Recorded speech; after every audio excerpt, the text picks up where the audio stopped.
부동산 얘기하니까 문재인 정부 때 집값이 이제 폭등하지 않았습니까?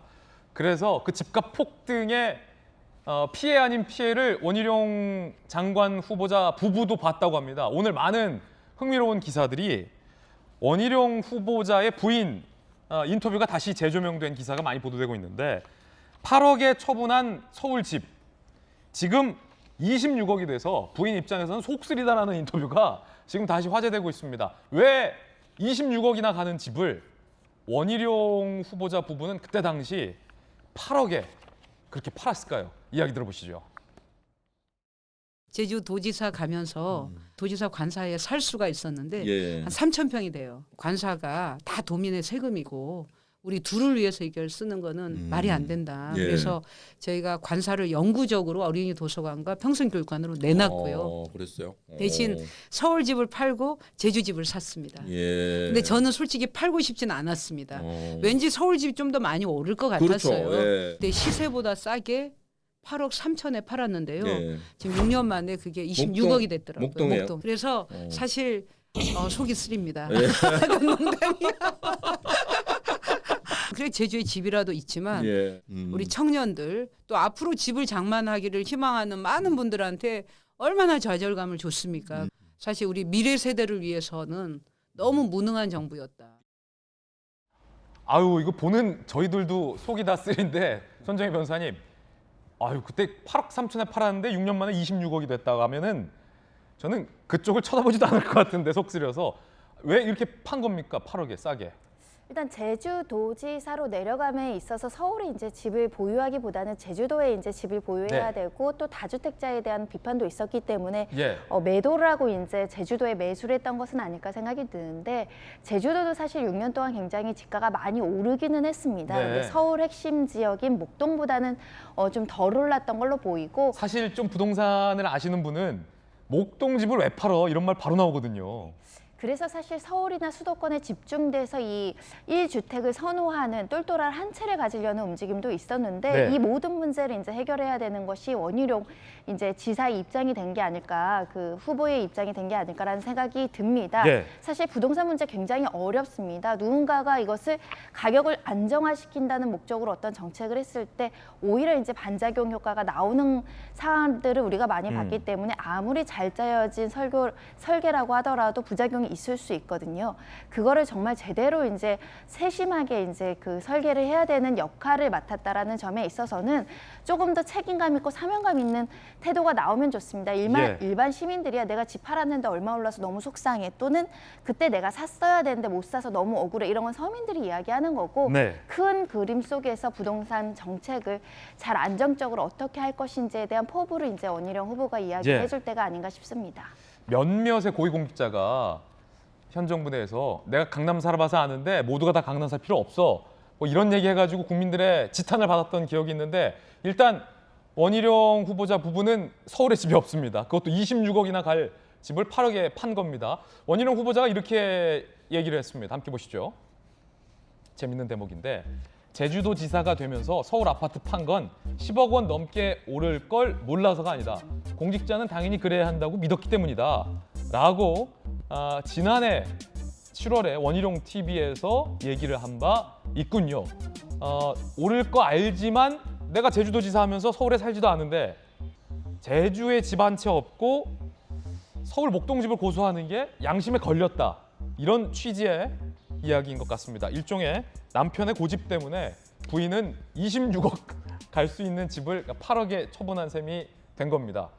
전재수 의원님, 민주당에서는 이 원희룡 지사의 국토부 장관 발탁에 대해서 일단 어떻게 보십니까? 전재수 의원님 어떻게 보십니까? 일단은 봐야죠. 봐야죠, 일단. 근데 그 사실은 이제 지난 2, 3년 사이에 부동산 가격이 엄청나게 많이 올랐거든요. 근데 거기에는 이제 정부 정책의 실패도 물론 큰 몫을 하기는 했지만 예, 전반적으로 세계적으로 넘치는 유동성의 힘. 그렇죠. 그러니까 돈이 워낙 많이 풀려 있기 때문에 이 유동성이라는 것은 결국은 그 가격표를 가지고 있는 자산 가치를 전부 밀어올리게 돼 있는 맞습니다. 거거든요. 그래서 부동산뿐만이 아니라 코인이라든지 주식이라든지 모든 자산 가격을 폭등시켰던 이제 그런 것이 이제 전 세계적으로 이제 주택 가격 폭등의 결과를 낳았는데 다행히 이제 원희룡 내정자께서 이제 국토부 장관을 하게 되는 지금 이 시점에는 물가가 엄청나게 오르고 있지 않습니까? 예. 그러다 보니까 각국의 중앙은행은 시중에 풀려 있는 돈을 유동성을 싹 다 이제 흡수를 해야 되거든요. 네. 금리 인상을 막아야 되기 때문에 그래서 유동성이 축소가 되고 금리가 올라가기 때문에 부동산 가격을 잡기에는 굉장히 대내외적 환경 자체가 굉장히 좋은 환경입니다. 아, 일단 운이 좋다. 아주 좋습니다. 환경적으로. 예, 아주 예. 환경적으로 굉장히 좋고 그렇기 때문에 이제 굉장히 좀 이게 크게 이제 불리하지 않은 조건에 이 국토부 장관의 취임을 하게 될 것 같다 이 말씀을 드리고 그리고 대선 캠페인 과정에 여야 후보 막론하고 부동산 정책의 큰 틀은 두 가지거든요. 첫 번째는 공급 확대, 두 번째는 양도소득세나 거래세라든지 뭐 이런 등등 해가지고 이제 세제를 완화하겠다는 거거든요. 그렇죠. 그렇기 때문에 이 방향으로 잘 된다면 국민들에게 절망감을 줬던 부동산 가격은 상당히 안정될 가능성이 많다. 그래서 아마 원희룡 내정자가 잘하면은 국토부 장관으로서 상당히 이 객관적 환경으로 보거나 여러 가지 볼 때 성과를 낼 수 있는 그런 이제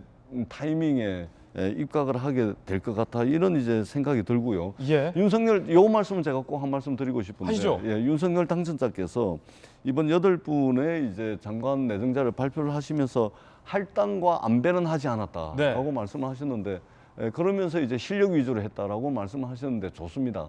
실력이 있어야 되겠죠. 국민들의 삶을 기본적으로 책임을 져야 되는 장관들이기 때문에.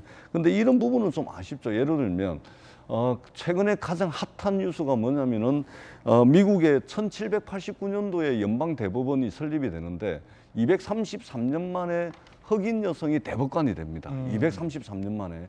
이게 소위 말해서 할당과 안배라는 것이거든요. 그러니까 미국의 최고 법원의 어떤 다양성을 확보하게 됐다라는 의미에서 바이든 대통령이 역사적 순간이라고까지 표현을 했습니다. 그렇기 때문에 단순히 할당과 안배가 없었다. 보다는 조금 더 우리 사회의 어떤 국민 통합이라든지 다양성의 반영이라든지 이런 등등을 할 때 일정한 부분 할당과 안배를 한다 그래서 실력이 없는 것은 아니거든요. 다양한 분야에서 대한민국이 인재를 만들어 왔기 때문에 이런 부분들도 한번 좀 참고를 했으면 좋겠다라는 말씀을 드리도록 하겠습니다. 예. 자, 원희룡 국토부 장관 후보자 같은 경우는 김병민 대변인, 민주당 인사들과도 그러니까 오랜 시간 정치를 했기 때문에 친분이 있는 인사들이 많다. 다른 장관들에 비해서 민주당 내부에서도 친한 사람들이 많다, 소위. 그러면 이제 청문회 준비하기도 좀 덜 부담스러울 수 있겠네요. 그 국회 내에 일단 올라가 봐야 아는 내용이겠습니다만은 제일 중요한 건 첫 번째 도덕성의 문제, 그다음 역량에 관한 문제인데 우리가 지금 계속 얘기하고 있는 것 중에 하나가 원희룡 후보자의 집에 관한 문제를 얘기하지 않았습니까? 우리가 교육부 장관 후보자가 나타났을 때 교육부 장관 후보자가 논문 표절이나 해당되는 내용의 의혹들이 연결돼 있으면 청문회 벽을 넘기가 상당히 어렵겠죠. 내로남불. 국토부 장관 후보자가 나왔는데 부동산 투기에 같이 연루돼 있는 것처럼 다주택자가 나와서 부동산을 잡겠다고 얘기하면 이 문제가 안 맞을 수 있을 텐데 일단 적어도 집 문제에 있어서 첫 번째 허들을 충분히 넘을 수 있다 이런 생각이 들고요. 두 번째는 정책 역량 그리고 나머지 이 국회 내부에서의 관계 등을 같이 뚫고 넘어가야 되는데 앞서 설명을 주셨던 것처럼 워낙이나 오랜 기간 동안 정치를 하면서 보수 진영의 소장파로 알려진 정치인이다 보니까 충분하게 소통하면서 청문회 벽을 넘어갈 수 있지 않을까 이렇게 생각합니다. 그렇군요. 당선인이 평소에 친한 사람이라고 일부러 배제하면 안 된다. 나와 친하더라도 똑똑하면 쓰는 거다라고 말했다라는 윤핵관의 이야기도 동아일보에 보도되고 있습니다. 민주당의 반응은 어떨까요? 민주당 반응 들어보시죠. 내각을 채우는 데 급급한 주먹구구식 인사 발표였습니다. 기준도, 원칙도, 철학도 없는 깜깜이 인사에다가 제 식구 나눠먹기식 농공행사 인사로 국민 눈살만 찌푸리게 하고 있습니다. 윤 당선인은 이제라도 윤석열 정부의 인사검증 기준을 밝히고 당당히 검증받으십시오.